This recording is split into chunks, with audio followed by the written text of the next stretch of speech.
Assalamualaikum warahmatullahi wabarakatuh.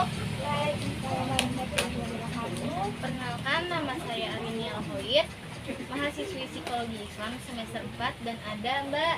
Saya Latifatul Laili, mahasiswi semester 4 dari Prodi Psikologi Islam. Kami di sini ingin memenuhi tugas dari psikologi sosial yang diambil oleh Bu Setia. Di sini kami akan mewawancara salah satu trainer muda yang saat ini sedang training di mana-mana nih. Ada Mbak. Perkenalkan, nama saya Amanah Fajariah Nafritasari, seorang trainer. Insya Allah bisa dibilang seperti itu ya. Oh ya, Mbak Amanah, biasa dikenal dengan Mbak Amoy. Iya, Kita pakai sebutan itu aja ya Mbak, biar iya, gampang. nggak apa-apa. Oke. Mbak Amoy ini kenal training tuh dari mana sih Mbak? Awal mula saya kenal dunia training itu pertama kali karena mengikuti komunitas Mumpung Jadi Mahasiswa, Mbak Arini. Jadi ketika saya mengikuti komunitas Mumpung Jadi Mahasiswa atau yang biasa disingkat MJM ini, ternyata di situ tuh geraknya itu di bidang pendidikan dan juga sosial, dan kita melakukan pengabdian masyarakat dalam bentuk training. Oh, biasanya kalau pengabdian gitu ada bayarannya atau gimana sih Mbak? Oke, kalau waktu awal itu kan saya masih dalam program mentorship ya. Program mentorship itu berlangsung selama 6 bulan. Nah, saat 6 bulan itu, jadi kayak kita tuh menjadi mentis gitu loh.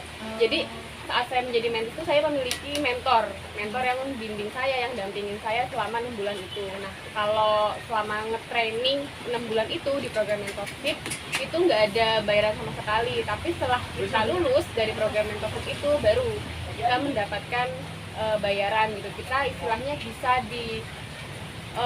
diperbolehkan memegang uang gitu, karena kan kalau kita program mentorship 6 bulan itu kita bukan kita yang ditawarin gitu, tapi kita yang menawarkan. Kan kayak aneh ya kalau misalkan kita yang menawarkan tapi kita yang minta bayaran gitu. Sementara kalau udah lulus itu kan, lulus mentorship itu ibaratnya kayak kita udah mengenalkan MGM gitu ya, mengenalkan MGM di sekolah waktu kita menawarin. Akhirnya kalau misalkan ada yang pengen di training lagi itu nanti mereka menawarkan. Biasanya sih ada yang ngasih fee, tapi ada juga enggak. Tapi kalaupun kita nggak dikasih fee itu kita juga tetap menerima. Yang penting kita nggak boleh nolak training. Jadi mau dimanapun trainingnya dan bagaimanapun fee-nya itu akan tetap dilaksanakan. Iya, iya. Itu biasanya ada awalan-awalan tertentu nggak untuk masuk ke mentorship? Ada pendaftaran. Oke, kalau untuk cara kita bisa ikut mentorship itu kita harus mengikuti TOT. TOT itu Training of Trainer, itu dilakukan selama biasanya 3 hari 2 malam gitu. Itu biasanya kayak ini sih, kayak pengenalan singkat aja, pengenalan singkat dunia training itu seperti apa, materi-materi dasar lah gitu. Baru nanti prakteknya itu ada di program mentorship selama 6 bulan itu. Jadi ketika kita TOT itu biasanya penawaran ikut mentorship atau enggak itu di akhir hari gitu loh. Jadi sebelum selesai itu ditawarin dulu mau nggak ikut mentorship selama 6 bulan. Kalau misalkan nggak mau nggak apa-apa, tapi kalau misalkan mau ya udah komitmen di situ. Dan Mbak Aman sendiri udah berapa lama ada di dalam dunia training ini? Kurang lebih 1 tahun. Berarti dari pertengahan COVID lah ya Mbak? Iya, dari pertengahan COVID itu saya ikut bulan Februari. Ya, Februari itu saya ikut TOT. Kemudian selesai mentorship itu kan harusnya 6 bulan ya, tapi karena waktu itu angkatan saya atau batch saya itu tuh molor karena COVID itu ya, karena COVID.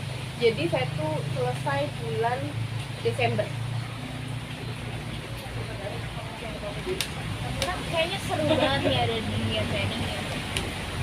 Yang membuat Mbak Amoy ini tergerak untuk terjun langsung ke dunia training. Pertama kali ya, tergerak awalnya nggak paham. Awalnya saya benar-benar nggak paham mengenai dunia training itu seperti apa, tugas trainer itu kayak gimana, dan nggak ada pandangan atau gambaran buat menjadi seorang trainer gitu. Awalnya tuh saya karena emang tertarik sama komunitasnya aja gitu. Ketika saya ikutin, oh ternyata gini loh, geraknya mereka tuh seperti ini. Akhirnya saya coba ikutin dan saya ya enjoy gitu loh ngejalaninnya. Seneng kan nge-training itu kan waktu pertama kali itu ya saya kan harus nawarin training ke sekolah, terus kalau misalkan udah di ACC kan seneng ya rasanya, ada kepuasan gitu. Terus kalau misalkan udah di ACC sama pihak sekolahnya itu kita bikin metodenya gitu lah, jadi itu adalah hal baru gitu loh yang saya lakukan, bikin metodenya seperti apa, kemudian nanti ketika nge-training ketemu sama adik-adik gitu, ada anak kecil kan, kalau SD kan masih anak-anak, terus ketemu sama anak-anak sekolah gitu sih. Seneng terus karena ini adalah hal baru, waktu itu kan hal baru yang pernah saya lakukan. Kemudian biasanya kalau misalnya kita nge-training dan adik-adiknya seneng, itu pasti kayak ditanya, Kak kapan kesini lagi, kayak gitu. Jadi kan rasa kayak, oh berarti adik-adiknya seneng nih sama kehadiran kita, kayak gitu sih Kak ini. Oh ya, jadi kan bicara fee itu agak lumayan nanti tentang fee, ada yang dapat, ada yang enggak gitu kan. Mungkin ada imbas-imbas tertentu yang kita bisa dapetin selain fee tersebut. Entah gelar non akademiknya. Oke. Kalau gelar non akademiknya ada, tapi syaratnya harus lulus mentorship dulu. Oh, mentorship yang 6 bulan itu. Iya, kalau misalkan jadi selama mentorship itu kan 6 bulan ya. 6 bulan itu tuh kita pertama dikasih materi lagi. Kurang lebih 1 bulan pertama. Terus 1 bulan berikutnya itu nanti kita udah harus langsung eksekusi SD. Jadi kita nawarin sekolah ke SD, terus bikin metodenya, nge-training, kemudian bikin laporan. Itu SD. Setelah SD selesai, kita lanjut SMP, kemudian lanjut SMA, terus lanjut universitas. Kemudian habis universitas itu bikin event sendiri. Setelah kita bikin event sendiri, kita baru event kita itu tuh kita jadikan laporan buat sidang. Jadi ada sidangnya. Oh, nanti di ending dari mentorshipnya ada sidangnya. Iya, ada sidangnya. Jadi nanti sidangnya itu lebih ke event kita sih, gitu. Jadi nanti ditanyain eventmu kemarin tuh kayak gimana, terus hasilnya seperti apa, kayak gitu. Kemudian kalau misalkan udah dinyatakan lulus, itu baru dapat gelar. Gelar apa tuh? CPDP, sertifikat professional development. Berarti dari awal itu ya Mbak dibimbing. Iya, dibimbing selama 6 bulan itu sampai sidang. Ada mentornya kan, ada CEO mentornya juga. Tadi kan Mbak Amoy cerita bahwa kita Mbak Amoy mengadakan event gitu. Itu waktu itu event apa sih Mbak? Event yang waktu itu Sampai akhirnya menentukan Mbak Amoy ini lulus mendapatkan gelar non-akademik. Waktu itu saya event tentang berpikir positif. Webinar ya? Iya, webinar. Waktu itu saya lakukan juga online. Karena masih COVID.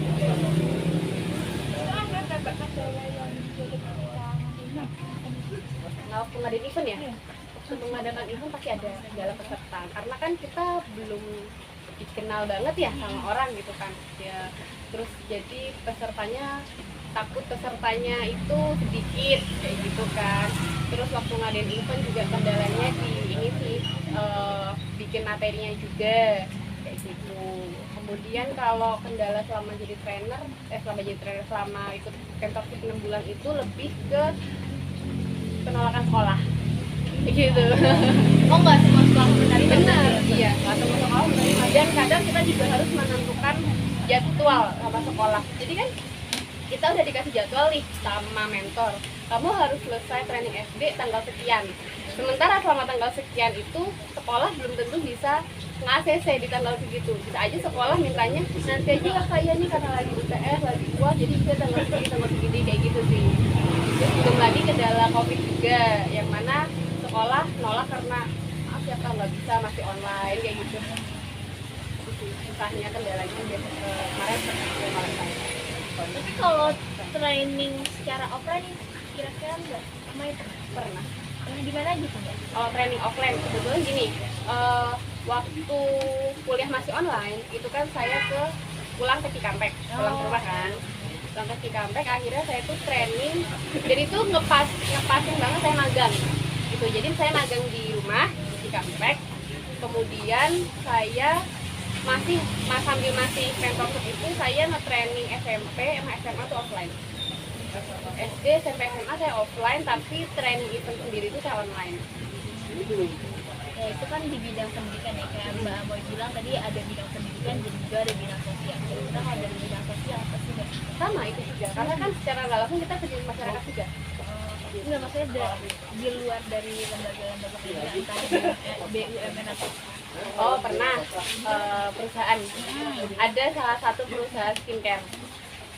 Sebenarnya saya bukan saya nge-training, tapi waktu itu yang nge-training founder MGM, tiba saya diajak buat jadi fasilitatornya aja. Itu training offline di Hotel Solo, saya lupa nama hotelnya. Itu baru kemarin kok, bulan Januari. Kira-kira hal-hal menyenangkan apa yang Mbak Amoy dapat? Kayak hal-hal menyenangkannya tadi itu ya, ketemu anak-anak, terus apalagi kalau outbound. Training pakai metode, kan ada metodenya, ada outbound, jadi bisa presentasi juga gitu kan. Kalau outbound tuh seru gitu loh, jadi kita kan sambil mainan juga sama anak-anaknya. Cuma emang kalau anak-anaknya masih kecil-kecil kan mereka kadang susah diatur ya, masih pengen semuanya sendiri, main sendiri, itu kadang merepotkan juga. Tapi ya mau nggak mau kita harus tetap bisa handle kan. Senangnya itu main sama mereka. kalau di dalam kegiatan training itu biasanya ada kegiatan-kegiatan tertentu yang rutinitas atau ada kegiatan-kegiatan apa sih? Kalau rutinitas nggak ada. Kalau rutinitas nggak ada, tapi Iya. kalau kegiatan-kegiatan di dalam dunia trainingnya sendiri gitu. Selain kita men-training ke sekolah-sekolah ya. Oke. Ada. Kita kalau yang saya diajarkan itu kita harus membuat training analisa dulu. Jadi kita harus menganalisa dulu nih kebutuhan apa sih yang mereka butuhkan. Jadi ibaratnya kita melakukan assessment, wawancara gitu. Sekarang kita nanya ke sekolah, kira-kira ada permasalahan apa di sekolah ini, atau ada gap apa gitu. Gap itu apa ya, ketidaksesuaian apa sih antara yang diinginkan sekolah sama yang sebenarnya terjadi kayak gitu. Nah kalau misalkan kita udah dapet, itulah yang kita training. Jadi sebelum training tuh kita nggak yang cuma nawarin doang ke sekolah, enggak, tapi kita juga cari tahu permasalahannya apa. Kemudian kalau kita cari tahu permasalahannya, kita bikin metodenya yang sesuai gitu. Terus kita bikin materinya, terus habis training pun kita harus bikin laporan kayak gitu. Dari membuat metode analisis itu ada hal yang membuat Mbak Amoy terkesan atau apa di salah satu sekolah mana, bisa tolong Kalau di sekolah ya, atau di perusahaan tadi yang diajak oleh kalau perusahaan itu kan biasanya perusahaan yang nawarin ya, Iya. dan itu emang perusahaan udah minta mau materi ini. Kalau salah satu sekolah ini sih SMA, itu kan saya training SMA offline, dan waktu itu permasalahannya adalah saya kan nge-training siswa kelas 12 itu kan udah mau lulus ya, lulus SMA, itu kan nggak sekolah, tapi mereka lanjutkan ke jenjang ya, ke kuliah, ada yang kuliah, ada yang bisa kerja juga. Nah pengennya sekolah itu siswanya itu kuliah gitu, pengennya banyaknya yang kuliah, nggak mau ya kalau bisa kerjanya nantilah kayak gitu kan. Tapi kan nggak semua siswa bisa seperti itu juga ya kan. Nah kemudian yang saya bikin metode training itu pengenalan diri waktu itu, pengenalan diri biar mereka tuh tahu dulu diri mereka itu sebenarnya mau apa, mau kemana, mereka tuh nanti mau jadi seorang seperti apa kayak gitu. Jadi menyenangkan juga untuk ada di dalam dunia training tersebut ya Mbak? Iya. Mbak, aku mau tanya balik lagi Mbak, ketika kita pengen dapetin gelar itu kan kita ngikutin sidang. Nah, kalau nggak lolos sidang itu berarti mulai dari awal dong. Oke, kalau nggak pas sidang itu ada putusan yang oke, kamu lulus, udah selesai. Tapi ada juga yang oke, misalkan ada yang dirasa kurang, itu nanti sidang ulang tapi dikasih penugasan. Jadi misalkan salahmu itu ketika kamu bikin prioritas post-test. Prioritas itu kan disebar sebelum training ya, sebelum materi. Kalau post-test kan sudah.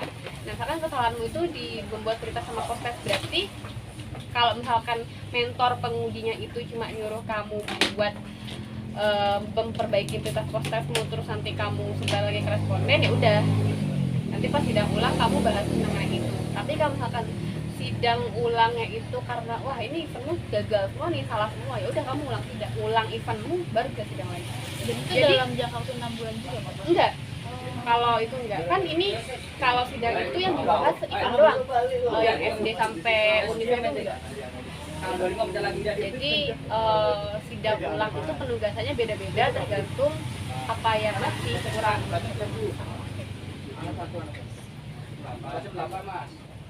Terus aku mau nanya lagi Mbak satu, ketika kan pas nyari SD, SMP, SMP itu kan ada satu kendala penolakan ya.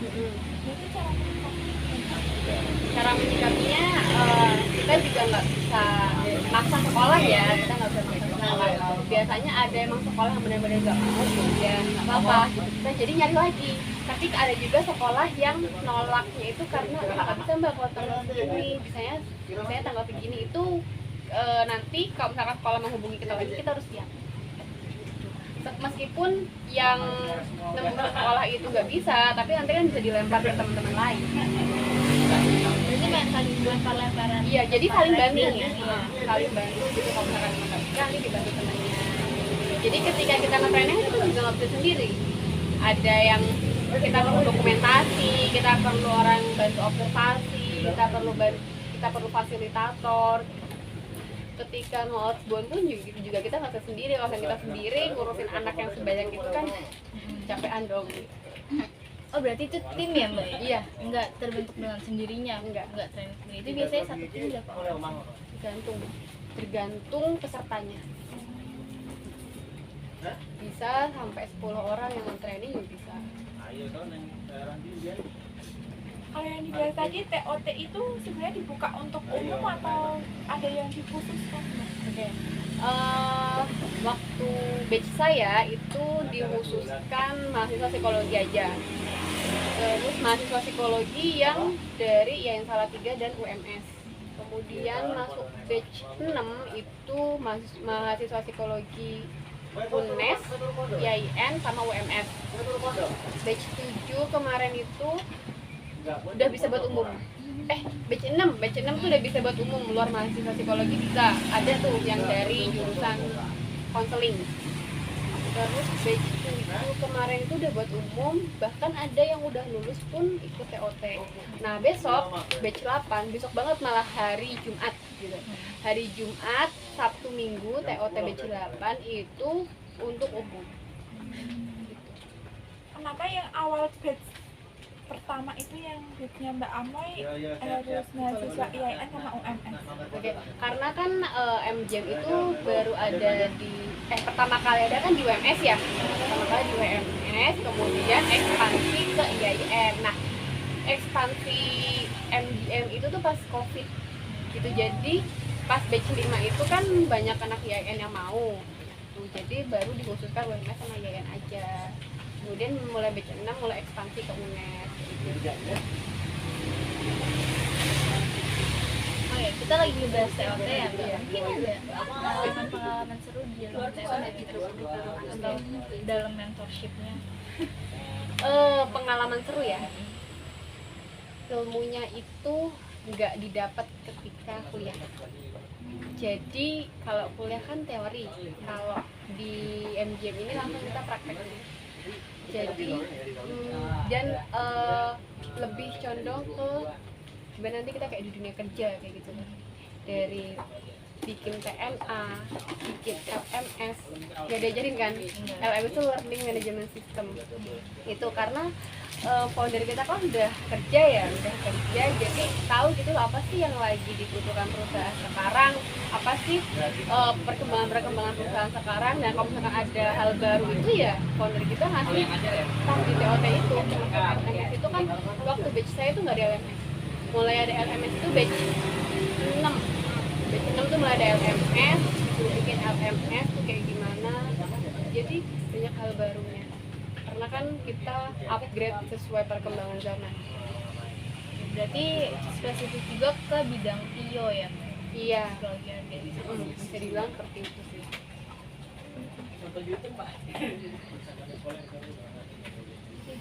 Dah. Oke. Makasih Mbak Amoy atas waktunya. Mungkin itu aja. Mungkin nanti bisa ngobrol-ngobrol lagi di sesi selanjutnya. Kami mohon maaf bila ada kesalahan kata Mbak. Saya juga mohon maaf kalau ada salah kata ya. Makasih bisa menyempatkan waktunya. Makasih juga. POT. Oh iya. Boleh Mbak Amoy kalau mau promo. Oh ya, buat teman-teman mahasiswa psikologi khususnya ya kalau misalkan tertarik dengan dunia trainer atau dunia PIO, mungkin bisa nih mengikuti TOT atau Training of Trainer. Ini masih pendaftaran, pelaksananya itu Jumat tanggal 17 sampai hari Minggu. Ada biaya-biaya tertentu? Ada biayanya itu kita bagi ke 3 kategori, ada silver, gold, sama platinum. Nah buat yang kepo lanjutannya kayak apa bisa langsung cek aja di Instagramnya @mumpung_jadi_mahasiswa ya. Untuk benefitnya juga bisa langsung dicek karena nggak mungkin itu doang ya. Iya. Oke, makasih. Assalamualaikum warahmatullahi wabarakatuh. Waalaikumsalam warahmatullahi wabarakatuh. Di 20